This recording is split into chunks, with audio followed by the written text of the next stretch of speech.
Bueno, dispongámonos para nuestro tema de hoy. Hemos pedido el auxilio del Espíritu Santo y tenemos un título así un poco retador, un poco desafiante, con una pregunta: ¿nos están embruteciendo? Yo publiqué eso en mis redes sociales y una amiga que vive en Medellín respondió: sí, pero no nos vamos a dejar. Me gusta esa respuesta. ¿De dónde vamos a partir? Hermanos, familia espiritual nace de la vida, la santidad y la enseñanza de una gran santa, doctora de la Iglesia, Santa Catalina de Siena. Ella vivió hace casi 700 años, entre 1347 y 1380. Y esta mujer, guiada por el Espíritu Santo y guiada por la predicación de la Iglesia, nos enseñó tantas cosas. Por ejemplo, nos enseñó sobre lo que es el ser humano. Y la verdad es que la palabra de Catalina está en perfecta consonancia con la enseñanza que había hecho muchos siglos antes, allá a finales del siglo V y finales del siglo IV, y comienzos del siglo V, otro gran santo, también doctor de la Iglesia, llamado San Agustín. Básicamente lo que enseña San Agustín y lo que enseña, profundiza y en cierto sentido renueva Catalina, es que nosotros los seres humanos tenemos unas potencias en el alma, y esas potencias son la inteligencia, la voluntad y la memoria.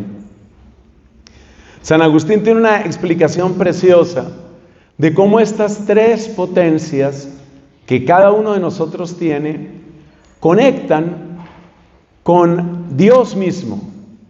Por ejemplo, nuestra inteligencia conecta con Cristo, que es la palabra, que es la sabiduría.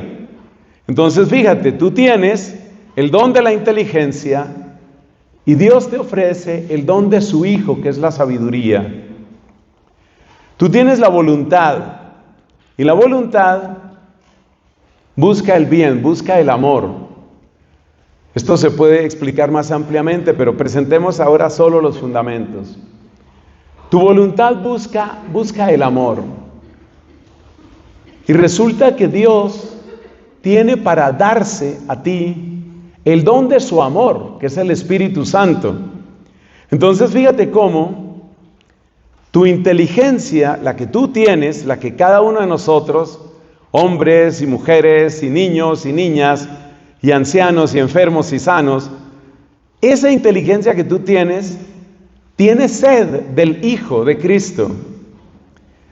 Y esa voluntad que tú tienes, tiene sed, tiene ansia del Espíritu, del amor.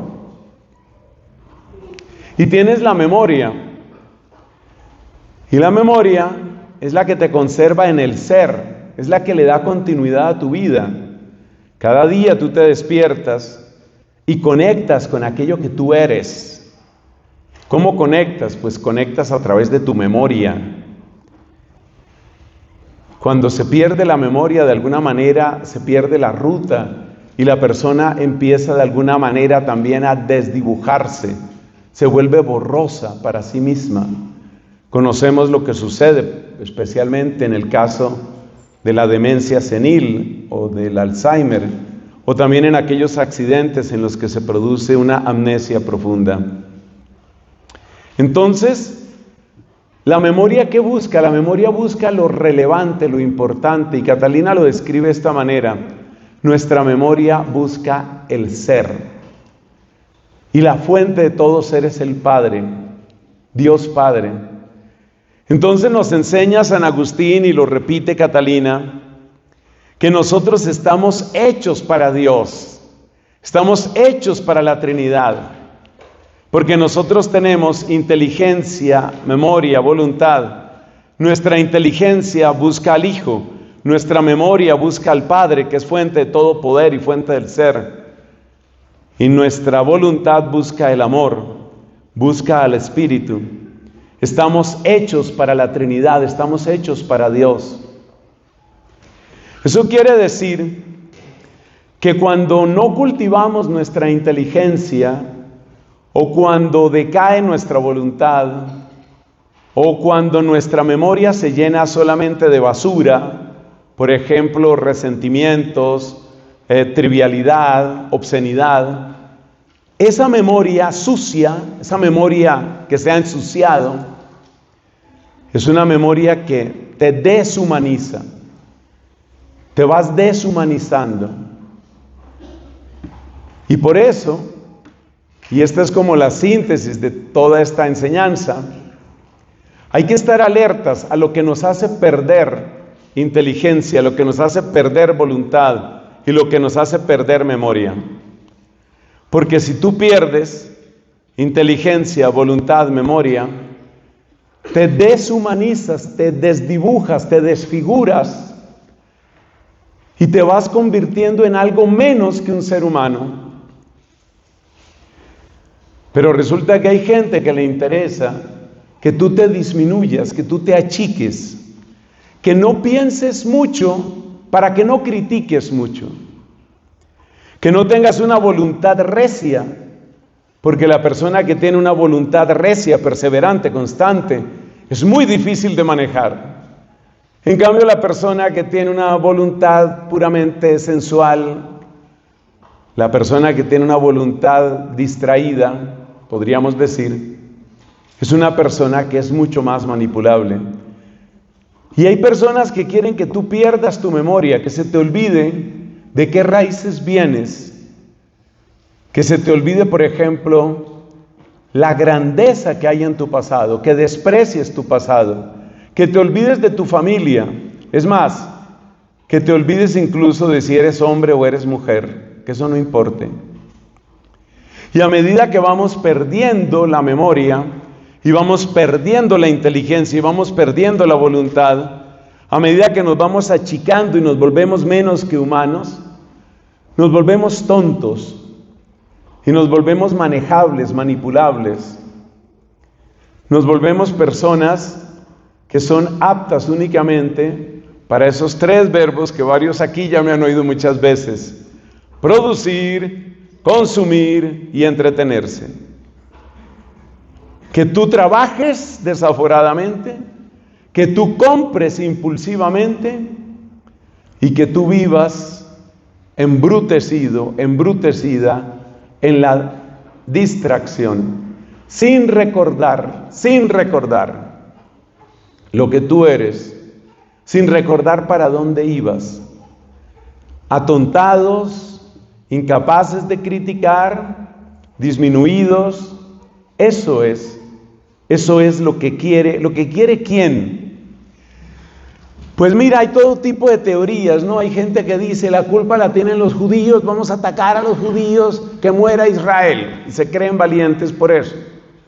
Hay gente que dice, la culpa la tiene Bill Gates, la culpa la tiene la masonería, la culpa la tiene la ONU, la culpa la tiene el Fondo Monetario Internacional, la tiene el Club de Bilderberg, la tiene... Ese ejercicio de buscar culpables, personalmente no es mi mayor interés. Ni ustedes ni yo tenemos suficiente información para realmente tomar decisiones a ese respecto. Hay algo mucho más sabio que podemos hacer, y eso es lo que les quiero proponer aquí, pero ustedes se dan cuenta, todo el tiempo lo hago apoyándome ¿en qué? En la Biblia, en los santos, todo el tiempo lo hago. ¿Y a quiénes les debo más entre los santos? Pues después de la Biblia, Santo Tomás, Santa Catalina de Siena. Personas, ambos, este hombre Tomás y esta mujer Catalina. Tomás vivió en el siglo XIII, Catalina en el siglo XIV. Estos dos, tanto Tomás como Catalina, personas con una inteligencia humana muy grande, bendecida más por la luz del Espíritu, con una voluntad humana muy fuerte, bendecida además por la fortaleza que da el Espíritu. y con una memoria considerable, especialmente Santo Tomás. La memoria de Santo Tomás era una cosa pues propia de un superdotado realmente, pero además bendecida por la presencia del Espíritu. Entonces vamos a dividir esta predicación en dos partes. La primera es cómo se da el proceso de embrutecimiento. Cuando yo digo embrutecer, eso suena solo a inteligencia, pero ya nos damos cuenta que el proceso involucra inteligencia, voluntad y memoria. Y la verdad es que el ser humano está hecho para que esas tres potencias trabajen juntas. Si tú tienes muchísima inteligencia, pero no tienes formada tu voluntad, pues te va a pasar lo que le pasaba precisamente a San Agustín antes de su conversión, que era un hombre con una capacidad de aprender y de recordar, con una retórica impresionante. Él era el gran influencer del norte de África, por allá en esa segunda mitad del siglo IV. Impresionante San Agustín, pero al mismo tiempo un tipo que era totalmente esclavo de la vanidad, del dinero y del sexo. Estaba roto, su voluntad no estaba a la par de su inteligencia. O sea que aquí hablamos de embrutecerse, pero no nos referimos solo a la inteligencia, es lo que quiero decir. Entonces dividimos la predicación en dos partes. Primero, cómo se da este embrutecimiento. Y segundo, ¿qué podemos hacer? Y la verdad es que podemos hacer muchas cosas. Los que somos mayores de edad, tenemos la principal tarea en nosotros mismos. Y los papás que tienen menores de edad, pues tienen aquí también mucha inspiración, mucha. Porque yo estoy tan feliz de ver varios jóvenes aquí, de ver bebés aquí. Y una bebita preciosa, la quiero mucho desde antes de que naciera, se llama Marianita, está ahí en brazos de su mamita. Estoy muy feliz de que la mamita de Mariana, el papito de Mariana estén aquí. Y quisiera que todos los papás y los que piensan en ser papás en un futuro conozcan muy bien este tema. Porque mientras sean menores de edad sus hijos, ustedes tienen muchísimo, muy bueno que pueden hacer. Pero es mucho lo que se puede hacer. Yo espero en el Señor que esta enseñanza tenga ese tono de optimismo, ese tono de esperanza que yo mismo he experimentado y del cual estoy total y positivamente convencido. Es mucho lo que se puede hacer. Y lo que se puede hacer es básicamente recuperar tu inteligencia, tu voluntad y tu memoria. Recuperarte. Para eso hay muchas cosas en las que tú puedes intervenir, pero somos creyentes y también sabemos el lugar que tiene la oración en esto. Y la oración te va a ayudar muchísimo. Quiero con mis palabras despertar ansia de libertad en ti. Quiero que tengas ganas de ser libre. Quiero que no te sientas más, probablemente te has sentido así, como un juguete de las circunstancias sociales, de las modas, del ambiente en el que estoy, de lo que todo el mundo consume, de lo que sale en las pantallas, de los trends, de las tendencias. Por favor, sé libre. Sé libre. Descubre tu libertad. Dice la Sagrada Escritura, dice San Pablo en la carta a los Gálatas, para ser libres nos liberó Cristo. Y cuando Dios, siglos atrás, 13 siglos atrás, sacó a su pueblo Israel de Egipto, lo sacó para que fuera libre, para que no fueran esclavos de los miedos y de los placeres y de los ídolos de Egipto. Porque en Egipto, como vimos en nuestra querida convivencia, en nuestro querido retiro de Semana Santa, en Egipto el faraón sabía muy bien cómo jugar sus cartas. Sabía cómo combinar amenazas y placeres para mantener a la gente esclava. Y yo quiero que nosotros, junto con muchos otros, no es que nosotros seamos una élite privilegiada, no, hay mucha gente que está despertando en muchos lugares del mundo, mucha gente. Y yo quiero que nos unamos a todas esas personas y que aprendamos a ser libres. Lo primero es conocer cómo nos estamos embruteciendo. Entonces hablemos de qué pasa con nuestra inteligencia y también con nuestra memoria. Siguiendo a Santo Tomás de Aquino voy a unir esas dos. Ya les dije antes que Agustín separaba inteligencia, memoria, voluntad. Santo Tomás habla en mucha relación de memoria e inteligencia, y lo mismo voy a hacer yo aquí. En cuanto a la inteligencia, hay unos factores ambientales y sociales que nos están afectando profundamente, especialmente a los más chiquitos, a los niños. Recuerde que el objetivo de esos grandes poderes, llámese nuevo orden mundial o llámese como sea, el objetivo de ellos en primer lugar son los niños, porque a medida que uno se va volviendo más adulto y más consciente, es más difícil que a uno lo cambien. Lo primero que ellos quieren es asegurar las cadenas en los niños, porque el niño que crece esclavizado le parece natural ser esclavo. Entonces hablemos de factores ambientales y sociales. Nuestra manera de alimentarnos no es buena. El sedentarismo no es bueno. Hemos normalizado dormir demasiado poco. Y hay demasiado consumo de alcohol, de tabaco y de sustancias. Todo eso empieza a hacerte esclavo. Cuando tú necesitas una copa para relajarte, cuando tú necesitas un cigarrillo para estabilizarte, cuando tú necesitas marihuana para inspirarte, ya tienes tu primera cadena. Ya ahí está tu primera cadena. Entonces ahí empiezan las cadenas y por supuesto, una vez que uno conoce esto, pues ahí empiezan también las soluciones. Otro factor que disminuye la inteligencia es el estrés crónico. Afecta directamente la memoria y afecta la capacidad de concentración. El estrés aumenta en la medida en que estamos dispersos y creemos que tenemos que atender a muchas cosas. Lamentablemente, en muchos trabajos, mantener a los empleados estresados es toda una filosofía. Mantenerlos estresados. Seguramente ustedes han escuchado de los males que causa la hormona propia del manejo del peligro. Esa hormona es el cortisol. El cortisol tiene una función muy positiva. Te ayuda a estar alerta y prepara lo mejor de tu respuesta física frente a una amenaza. Pero vivir con una sobredosis de cortisol casi todos los días es algo terriblemente destructivo. Ustedes pueden buscar más información en internet, que es abundante.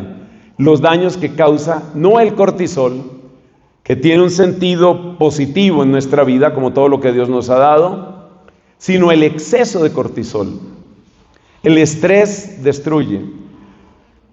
Es algo así como tener una alarma en tu casa, pero una alarma que suena todo el tiempo. Eso es enloquecedor, eso te desgasta. Pero en muchos lugares sucede así. Las malas relaciones interpersonales, por ejemplo, la sensación permanente de amenaza, o la sensación permanente de que me van a abandonar, o la sensación permanente de que mi matrimonio se va a acabar, ese tipo de cosas producen estrés y realmente fracturan y debilitan tremendamente nuestra inteligencia. Se ha demostrado también que hay temas graves de contaminación ambiental. No podemos ser indiferentes a lo que le estamos haciendo a la naturaleza. No es el factor más importante, pero está ahí y también hay que contarlo. Esos son factores ambientales y sociales que afectan nuestra inteligencia. Nos afectan más los factores tecnológicos y culturales, como por ejemplo la sobrecarga informativa, sobre todo porque la información que nos llega es contradictoria y nos lleva a perplejidad o nos lleva a frustración o nos lleva a desilusión. Voy a dar un ejemplo actual.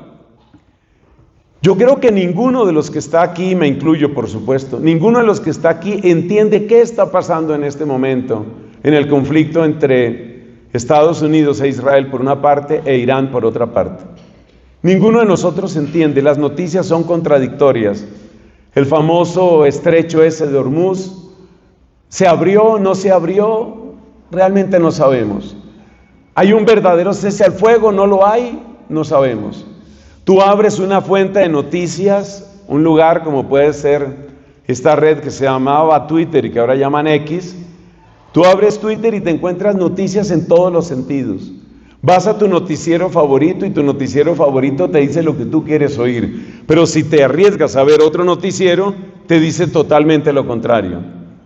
Entonces, algunos te dirán que este es un triunfo de Estados Unidos, lo que ningún presidente se había atrevido a hacer. Otro te va a decir, este es el peor fracaso y el peor presidente. Y eso de recibir voces que por una parte te dicen una cosa y por otra parte te dicen otra, sin manera de llegar a la verdad, eso produce perplejidad crónica. Y la perplejidad crónica mata la inteligencia. ¿Sabes por qué? Porque la perplejidad crónica es lo que está haciendo que muchos jóvenes digan, y me lo han repetido varios, yo nunca miro noticias. ¿Para qué voy a ver noticias? Por supuesto, no es algo que yo recomiende, pero uno se da cuenta que es muy difícil. No es solamente que tengamos las noticias falsas, las llamadas fake news, no es solamente que tengamos eso. Es que tenemos verdaderos aparatos y sistemas de engaño. Por ejemplo, el tema de los usuarios automatizados más conocidos como bots, abreviatura de robots. En un cálculo que alguien hacía hace unos meses decía, para seguir con la red X, que una tercera parte de los usuarios de X eran bots. ¿Qué significa eso? Que tú puedes crear la verdad, tú puedes crear la popularidad. Muchos cantantes, para hacer viral sus canciones, esto está certificado, contratan lo que se llaman las granjas de bots. Entonces resulta que hay lugares donde tienen, por ejemplo, 2,000 o 3,000 aparatos celulares. Cada uno de ellos es uno o más usuarios automatizados, todo eso manejado con un computador.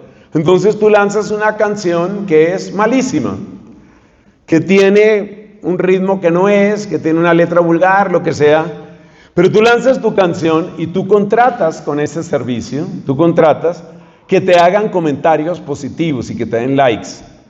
Y resulta que tu canción empieza a dispararse, a salirle a todo el mundo en lo que llaman el timeline. Timeline, pues para los que no estén enterados, es lo que tú te encuentras cuando te conectas, cuando tú entras como usuario. Ese es tu timeline. Entonces en tu timeline empieza a salirte tal canción y tú miras en otra red y sale la misma canción y tú empiezas a pensar que esa canción es lo máximo, pero todo se debió a una inversión económica hecha en una granja de celulares. Eso agota la inteligencia. Eso hace que uno no sepa realmente qué creer, que uno no sepa realmente qué pensar. Y finalmente lo que produce es una sensación de que no vale la pena pensar, lo cual va produciendo una mentalidad que nos encierra en pequeños círculos, en pequeñas burbujas. Para los que estén familiarizados con esa terminología, esto es lo característico de lo que se llama la posmodernidad. La posmodernidad es esa manera cultural que no cree en las grandes verdades, que no cree en los grandes relatos y que se encierra únicamente. Entonces, especialmente los jóvenes, recuerda que los niños y los jóvenes son los más vulnerables. Muchos jóvenes dicen, no sé qué está pasando en el mundo, no sé qué está pasando en Irán, no sé qué está pasando en Ucrania, no sé lo de la persecución de esos cristianos, no sé, no me interesa el aborto, lo único que sé es que yo tengo mi amorcito y la pasamos tan bien y nos queremos tanto y vivimos unas noches tan intensas. Y entonces cada uno se va metiendo en una pequeña prisión, pero con la característica de que te metes sonriendo a tu prisión. Te metes sonriendo, crees que estás bien, crees que eres feliz en tu pequeña prisión, tu pequeño círculo de amigos, tu cachito de marihuana y tú, tu borrachera y tú, tu círculo de amigos que van al bar o que van a la discoteca o que van a lo que sea y que la pasan bien. Pero lo que ha muerto en ese camino es tu capacidad crítica. Y por consiguiente, cuando llega una intervención política, pues tú te das cuenta que la gente no tiene argumentos. Ya con la edad que tengo puedo hablar de eso. Yo he visto la degradación de la democracia en mi país y prácticamente en todas partes. ¿A qué llamamos degradación de la democracia? La incapacidad del debate. Una absoluta incapacidad de debate. ¿Por qué? Porque el debate se volvió estéril.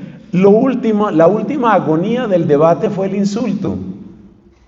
Pero ya cada vez más candidatos, eso lo estamos viviendo aquí en Colombia, dicen: no me interesa entrar en debate. ¿Saben por qué? Porque están convencidos de que el debate no suma. Lo que puede sumar es la campaña publicitaria o sobre todo denigrar, atacar a la otra persona. Metidos en la mitad de ese fuego cruzado, nosotros sentimos que el mundo es incomprensible, es lejano, es complejo. Nos deja simplemente perplejos y fríos, y para meterme en eso no me interesa. Lo único que me interesa es que tengo una novia fantástica, lo único que me interesa es que conseguí al hombre de mi vida, lo único que me interesa es que tenemos unos amigos con los que la pasamos fantástico, o lo único que me interesa es mi partido de fútbol, o lo único que me interesa es mi videojuego. Entonces me encierro en mi habitación 15 horas, como he conocido el caso de una persona adicta, 15 horas, 18 horas metido en su habitación, jugando su videojuego, y no importa nada, no importa la verdad, no importa el dolor, no importa el hambre, no importa la esclavitud, no importa nada. Lo único que importa es mi pequeño mundo donde soy feliz, o creo que soy feliz. Y cuando intentan sacarme de ese mundo, es como cuando algunos niños pequeños van a ser despertados. No sé si ustedes han conocido de esos niños pequeños, o tal vez ustedes cuando eran niños pequeños, varios aquí tienen cara de haber sido así. De eso que los van a despertar y se ponen de mal genio. ¿Han conocido niños así? Empiezan a decir que no quiero. Así nos hemos vuelto. No queremos que nos despierten porque estamos cómodamente metidos en nuestra pequeña burbuja. ¿Quién ha muerto ahí? La inteligencia. Y cuando muere la inteligencia, entonces tú vives de la publicidad. Me enseñaron, los que estudian publicidad, me enseñaron que el término más bajo de publicidad es propaganda. Pues estamos en manos de la propaganda. ¿Qué otra cosa nos está embruteciendo en términos de inteligencia? Cuidado con la automatización. Muchos, especialmente jóvenes, estoy pensando en unos amiguitos que tengo, que nacieron el mismo día, son mellizos ellos. Muchos piensan que no vale la pena aprender. ¿Por qué? Mira, antes de que surgiera ChatGPT y todos esos servicios de inteligencia artificial, ya mucha gente decía: ¿para qué tengo que aprender algo que está en Wikipedia? Wikipedia fue el precursor o la precursora de la inteligencia artificial. Entonces, ¿por qué tengo yo que aprenderme cuándo sucedió lo del florero de Llorente? No sé, pero yo pongo aquí en mi celular. De hecho, no tengo que escribir, le digo florero de Llorente y me dice 20 de julio de 1810 y me da toda la historia. ¿Para qué tengo que aprender? Todo está aquí, todo está en el celular, todo está. Ahí está mi vida, ahí están mis finanzas, ahí están mis sueños, ahí estoy yo. Cuando yo me muera, bótenme a mí, pero cuiden el celular. Entonces, la automatización mata la inteligencia y mata la memoria. Voy a hacer aquí una pequeña explicación que la he oído muy pocas veces, pero creo que hay que decirla y hay que difundirla. Porque muchas personas se preguntan honestamente por qué hay que aprender. ¿De qué sirve aprender si todo está en Wikipedia, si todo está en ChatGPT? Yo le pregunto incluso cosas muy avanzadas y cada vez se puede preguntar en lo que llamamos lenguaje natural. Entonces abro Gemini, hablo Perplexity o cualquiera de esos y le pregunto: dame los fundamentos de la ciencia de cohetes. Y me da una explicación súper pedagógica. Hay una cosa que tiene Google y que es gratuita y que se llama Notebook LM.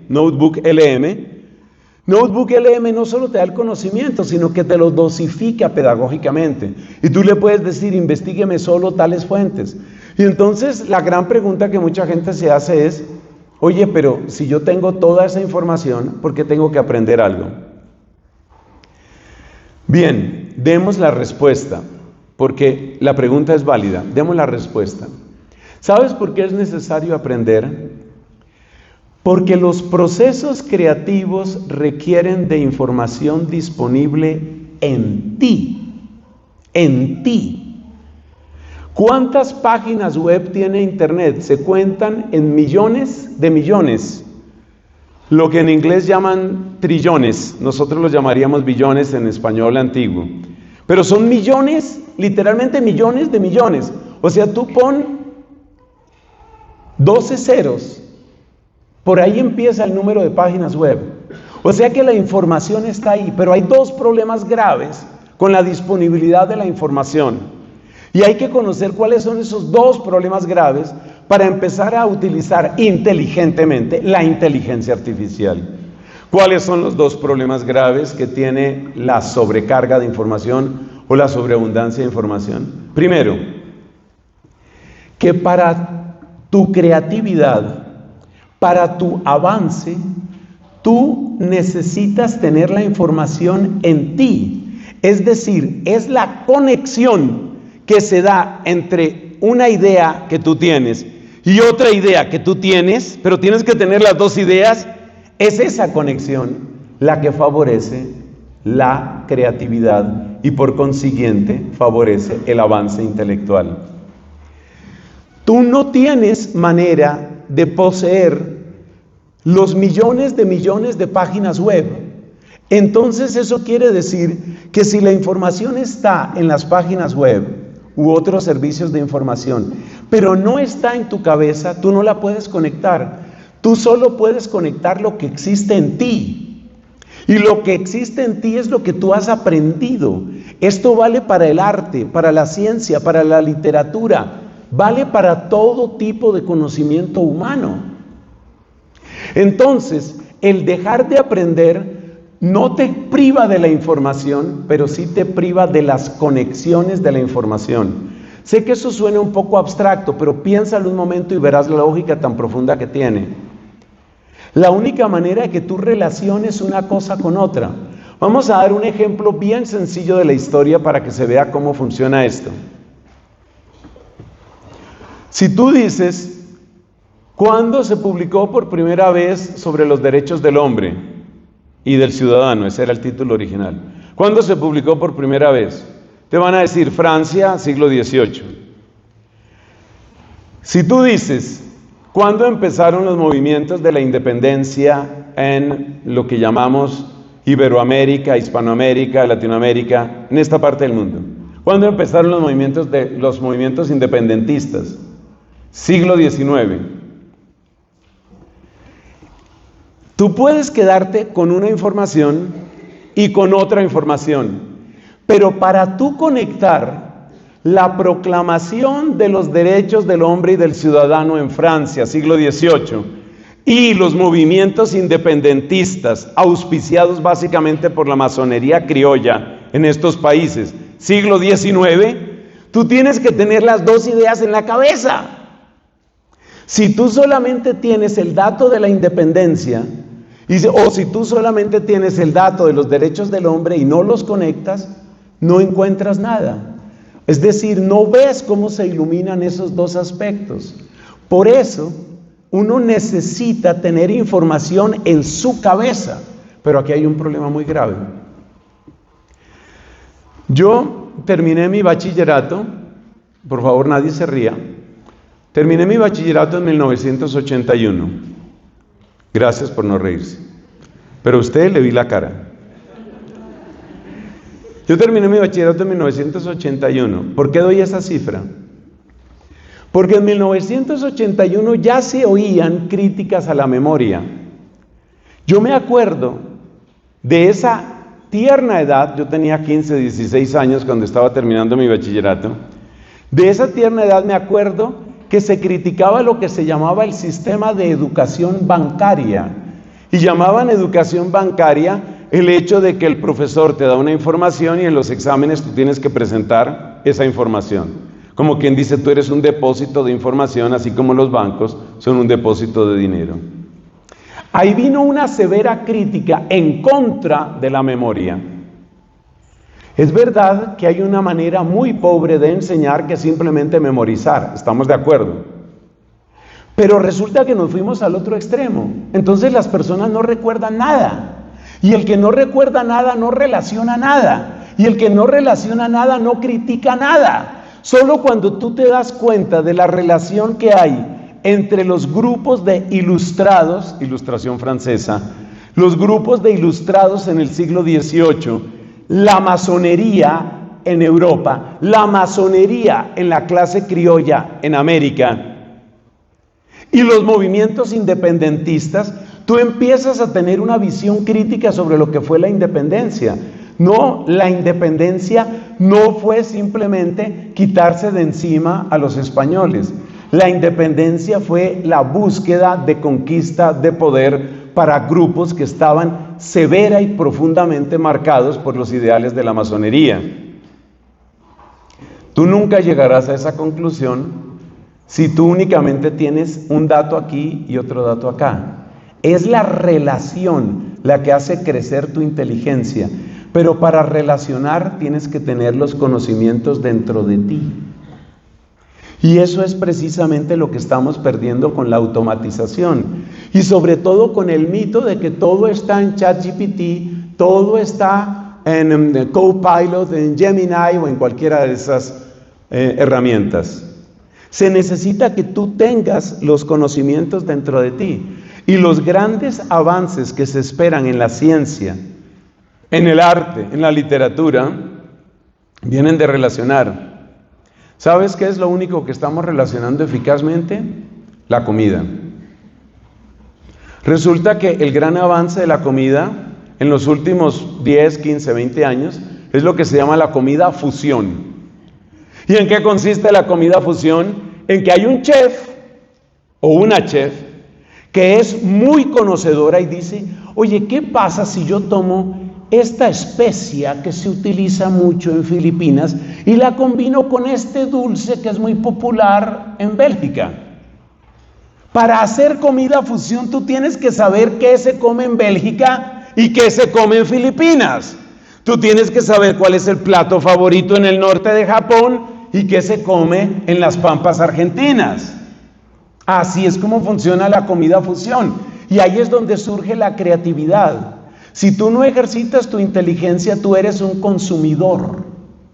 Lo mismo vale para las matemáticas, lo mismo vale para la física. ¿Cuál es el gran reto que tiene la física actualmente? Conectar las dos más grandes teorías que hay, cada una eficaz en su propio rango. En el rango de lo macrísimo, es decir, lo que es colosalmente grande, ahí triunfa la relatividad general de Einstein. En el rango de lo micrísimo, lo muy pequeñito, triunfa la mecánica cuántica, especialmente con la teoría cuántica de campos, que es como la versión más avanzada actual. Pues el problema que tenemos en física, yo digo como si yo trabajara en eso, el problema que tenemos en física es cómo conectas tú la teoría cuántica de campos con la teoría de la relatividad general. Entonces necesitamos gente que conozca ambas cosas y que las conecte, porque no tenemos una teoría que relacione ambas cosas, no la tenemos, se está buscando. La inteligencia, toda inteligencia, requiere de la capacidad de relacionar, y la capacidad de relacionar depende de que tú te separes de la automatización. Haz de la automatización un recurso que te da elementos que tú asimilas y ahí te puede ayudar mucho, pero el que tiene que hacer la relación eres tú quien lo tiene que hacer. Hablemos de la voluntad. Entonces ya hemos visto algunos factores que afectan la inteligencia. Hablemos de la voluntad. ¿Qué está pasando con la voluntad? Pues aquí también tenemos factores. Hay unos factores que llamamos de desorientación moral. Son muy poderosos. Y hay otros factores que están erosionando la fuerza de la voluntad. ¿Cuáles son los factores de desorientación moral? La fragilidad de los principios, el creer que todos los principios son negociables. Y está causando un daño espantoso, una vez más. O sea, yo pido que los jóvenes no me odien, pero es que son ellos sobre todo los más afectados. Está causando un daño terrible en los jóvenes, aprender a distinguir entre lo legal y lo moral. Es un problema gravísimo. Muchos jóvenes no saben cómo distinguir lo legal de lo moral y consideran que si una cosa está aprobada legalmente, quiere decir que ya es correcta. Entonces, hace unos meses, para desgracia de la humanidad, el Parlamento francés incluyó en la Constitución, que también se utiliza una palabra blasfema, consagró en la Constitución el aborto. Hace poco, hace unos cuantos días, España hizo otro tanto. Entonces, para muchos jóvenes, y no tan jóvenes otros, si ya está en la Constitución, quiere decir que eso tiene que ser bueno. Eso causa una gran desorientación en los principios morales. Todo lo que aparece aprobado legalmente, por ejemplo, matrimonio gay, por ejemplo, aborto, por ejemplo, eutanasia, hace que la persona normalice. La normalización va unida precisamente con el tema legal. Y esa perplejidad en los principios tiene grandes consecuencias. Porque si tú no estás de acuerdo, parece una de dos cosas. O que tú eres una especie de dinosaurio, un fósil viviente, o que tú tienes tu propio gusto. Yo tengo años de estar observando a mis amigos jóvenes cómo responden ellos frente a un hecho que está mal. Pero es tan difícil hoy para muchas personas, especialmente para mis amados jóvenes, decir que algo está mal. Evitan decir que está mal. Decir que algo está mal les parece que es ofensivo porque el otro puede tener otro criterio. Entonces, lo máximo a lo que llegan muchas personas, especialmente ciertos rangos de edades que ya ustedes conocen, lo máximo a lo que llegan es a esta frase: no me parece. ¿Tú qué opinas de agarrar a un niño y torturarlo hasta matarlo? No me parece. No me parece. No es que no me parece, es que es un crimen horrendo. Es que es asqueroso, es que es repugnante, es que es perverso, es que es malvado. Pero no se atreven a decir esas palabras. Todo queda en no me parece. ¿Y por qué aprendieron a decir no me parece? Porque se supone que todo está en gustos. A ti no te gusta lo del aborto. Es que yo lo he visto en debates, ¿no? Tú no estás de acuerdo con el aborto, pues no abortes. Ya está. Tú sigue con lo tuyo, yo sigo con lo mío. Y mientras tanto, pues son millones de abortos los que suceden todos los años. Entonces hay una fragilidad en los principios morales. Otra cosa que afecta muchísimo los principios morales es la confusión entre los afectos y los valores. Hay una confusión muy grande, muy grande.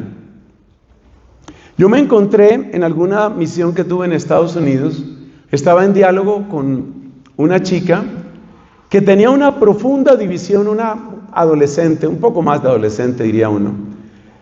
Tenía una profunda división, porque ella pertenece a un hogar muy católico, con unos papás muy formados, que eso no se consigue a veces tan fácilmente. Papás bien formados en términos de principios y todo aquello. Entonces podemos decir que ella, en su inteligencia, en su convicción, ella sabe qué es lo bueno y qué es lo malo. Pero resulta que en la escuela pública, además, donde ella está, pues ella tiene amigos de todos. Entonces ella tiene, por ejemplo, su mejor amiga es musulmana, otra de sus amigas es lesbiana, otra de sus amigas es atea. Ella tiene sobre todo amigas, amigos poquitos. Es una de esas edades en las que a veces es más fácil que las mujeres hagan amigas que amigos.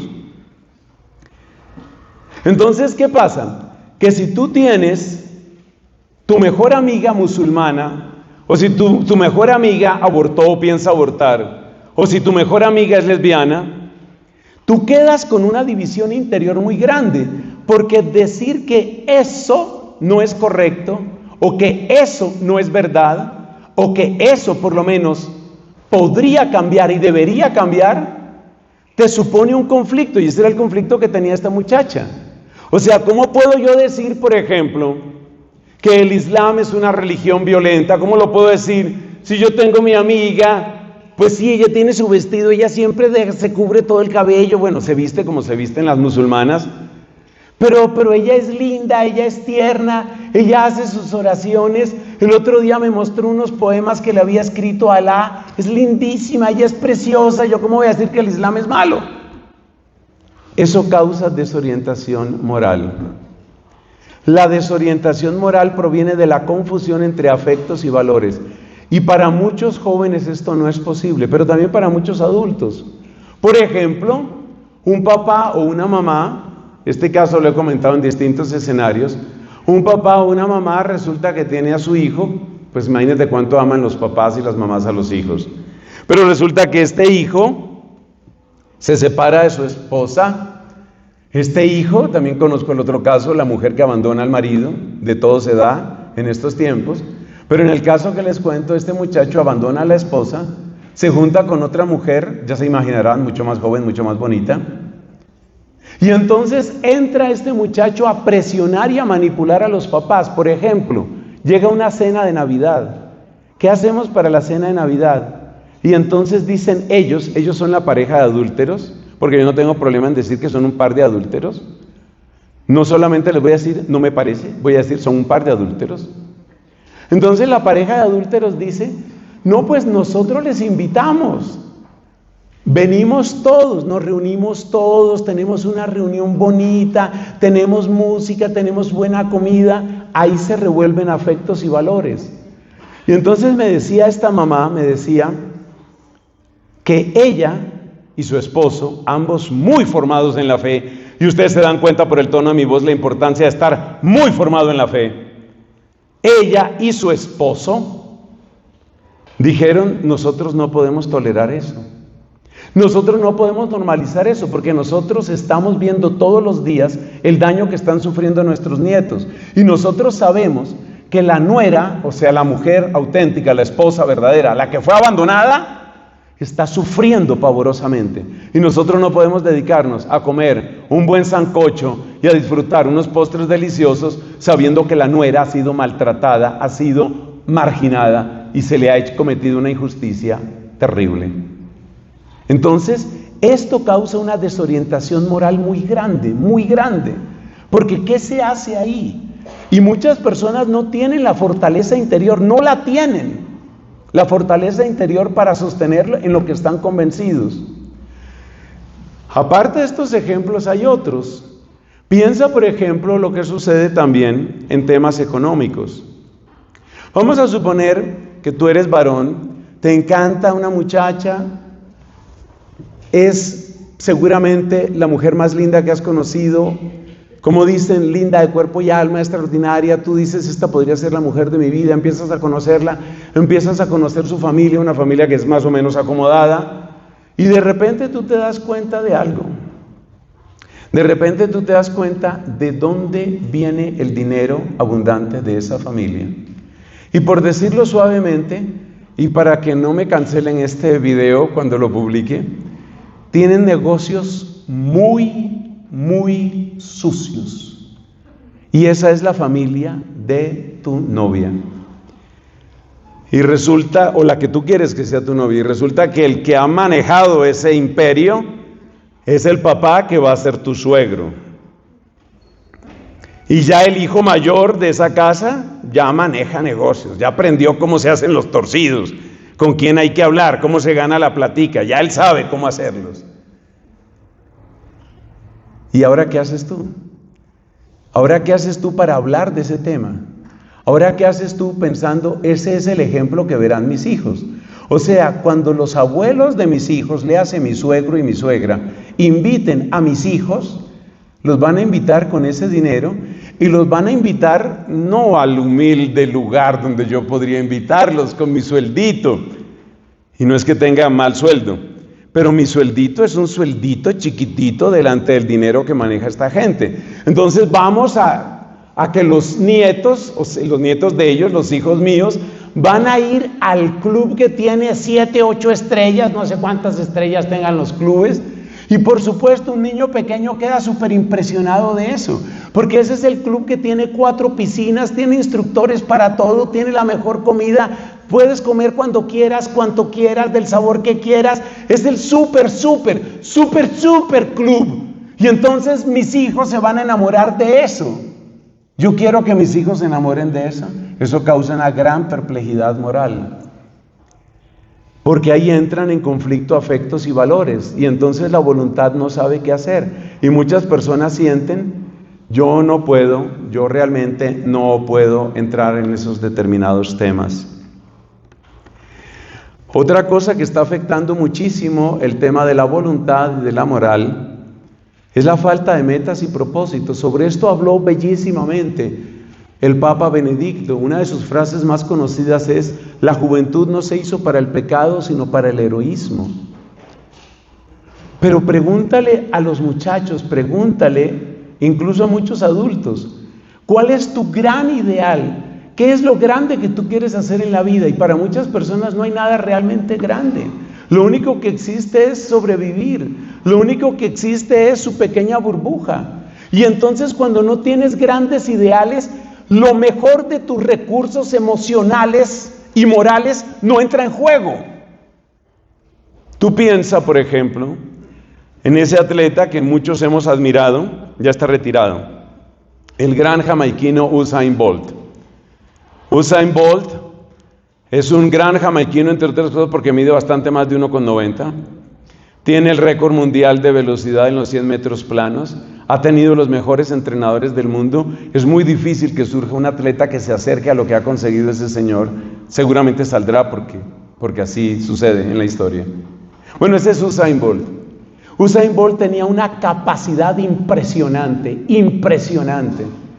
que gracias a su entrenamiento, gracias a sus entrenadores, pues dio abundante fruto. Muy bien. ¿Qué hubiera pasado con Usain Bolt si él no hubiera tenido esos entrenadores? ¿Qué hubiera pasado con él si simplemente se hubiera dedicado a comer bueno? Los que saben de esas cosas dicen que en Jamaica hay unos platos deliciosísimos, algunos de los cuales pueden engordar bastante, como suele suceder con la comida deliciosa. Nunca hubiera desarrollado su potencial. ¿Sabes que tú tienes un tremendo potencial? Pero lo mejor de tu potencial no se dispara, no entra en acción, sino frente a un desafío que valga la pena. Es decir, tú necesitas un desafío que valga la pena. Y por eso muchas personas, incluyendo muchas personas que se convierten a la fe católica y muchas personas que están entrando a comunidades religiosas, están buscando aquellas comunidades religiosas que son más exigentes, porque necesitan un desafío.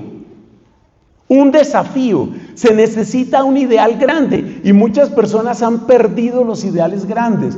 Por eso yo bendigo a aquellos movimientos, a aquellos grupos que logran inspirar en las personas el deseo más grande y más hermoso que puede tener un ser humano, y ese deseo se llama santidad. Lo más bello que te puede suceder, especialmente si eres joven, lo más bello que te puede suceder es que un día tú te enamores de lo que puede ser más grande, más bello, más noble, y eso se llama santidad. Pero muchas personas no descubren eso. Entonces son Usain Bolt jugando microfútbol y comiendo bueno y tomando cerveza o lo que se tome allá. Y entonces tu potencial, ¿qué, hermano? Tú necesitas un ideal grande. Y muchos de nosotros, incluyendo muchos de nosotros sacerdotes, será por nuestra propia mediocridad o será por otros motivos, no nos atrevemos a proponer ideales grandes. Una misericordia mal entendida mantiene a la gente en la mediocridad. La frase peor, la frase que yo califico de más tenebrosa que un sacerdote puede decirle a una persona es: no te esfuerces, quédate así, ya tú eres así. Tú eres así ladrón, tú eres así mentiroso, tú eres así adúltero, tú eres así. Pero yo me he encontrado con eso en muchos temas, en temas económicos, en temas sexuales. Y se entran explicaciones como, por ejemplo, no, pero ¿qué le vamos a pedir? O sea, pedirle castidad a un joven, pedirle castidad a los novios. Yo he visto sacerdotes que se ríen en mi cara, diciendo cómo se le va a pedir castidad a los muchachos hoy. Muchachos que han crecido en medio de la pornografía, la masturbación, ¿qué se les va a hablar de castidad? ¿Cómo se va a poder hablar de castidad? Divorciados vueltos a casar, ¿cómo les vamos a pedir que vivan en castidad? Lo que se atrevió a pedir San Juan Pablo II en Familiaris Consortio. ¿Cómo les vamos a pedir eso? Eso es imposible. Y la falta de ideales hace que la voluntad se convierta en un resorte distendido, que se convierta en una escuela de mediocridad. Y por eso tenemos gente que no tiene voluntad.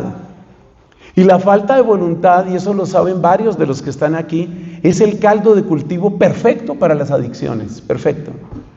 Cuando tú no tienes voluntad, no tienes herramienta para luchar contra el atractivo de tu adicción particular, sea sexo, sea juego, sea droga, sea alcohol, sea cigarrillo, sea lo que sea. Entonces, para que tú seas un consumidor perpetuo y perfecto, se necesita que no tengas voluntad. Y muchos papás están educando a sus hijos para que no tengan voluntad y creen que la manera de amar a los hijos es darles todo fácil, y se les olvida que a los hijos no solamente hay que darles lo que necesitan, hay que darles también desafíos para que aprendan a querer, para que aprendan a avanzar. Hay personas que están descubriendo esto, lo están descubriendo, pero a veces lo están descubriendo de una manera fea. Hay, por ejemplo, unos rasgos de una masculinidad tóxica que se está difundiendo en redes sociales. Por ejemplo, hay un movimiento, en Colombia lo he oído muy poco, no sé si existe, pero sé que existe en Estados Unidos, en Inglaterra, en Australia, especialmente países de lengua inglesa. Ese movimiento se llama Red Pill. ¿Y qué es el Red Pill Movement? Male Movement, ¿qué es eso?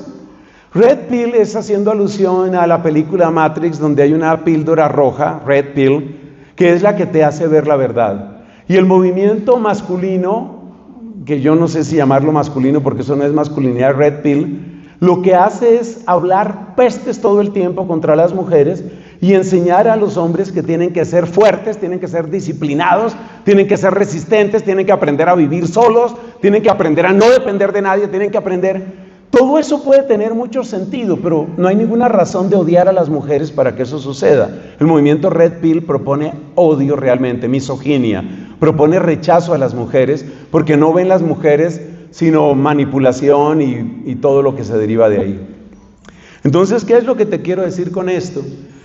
Pues lo que te quiero decir es que el mundo se está dando cuenta de que se necesita cultivar la voluntad. Las mujeres también están buscando cómo cultivar la voluntad, pero de una manera muy incompleta, muy parcial. Por ejemplo, como en mi timeline me sale de todo, entonces ya ustedes saben que poco a poco me estoy volviendo experto en skincare. Cada vez aumento mi vocabulario, ya sé que existe el ácido hialurónico, ya sé que existen los serum, que ya sé que existen las rutinas. Y entonces uno ve estas mujeres, las apóstoles del skincare, y las apóstoles del skincare siempre le dicen a sus oyentes, que espero que sean principalmente mujeres, pero yo también he visto eso. No sé si me han visto la piel un poco mejor. Entonces, las apóstoles del skincare siempre insisten en la disciplina. Entonces le hablan con mucho amor a su supuesta oyente y entonces le dicen: querida, pero para que esto funcione tiene que ser todas las noches.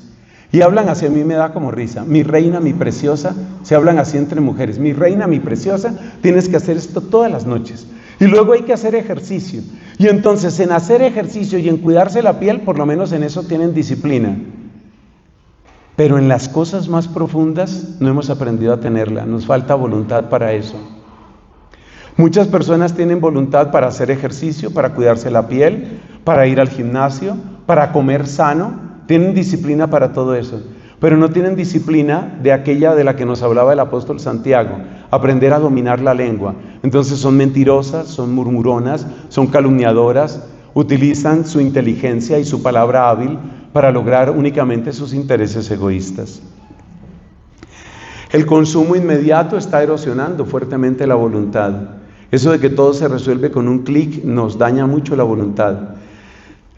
Los psicólogos que tratan de estos temas siempre dicen algo, que no hay manera, óyeme esto, no hay manera de formar la voluntad sino retrasando la recompensa.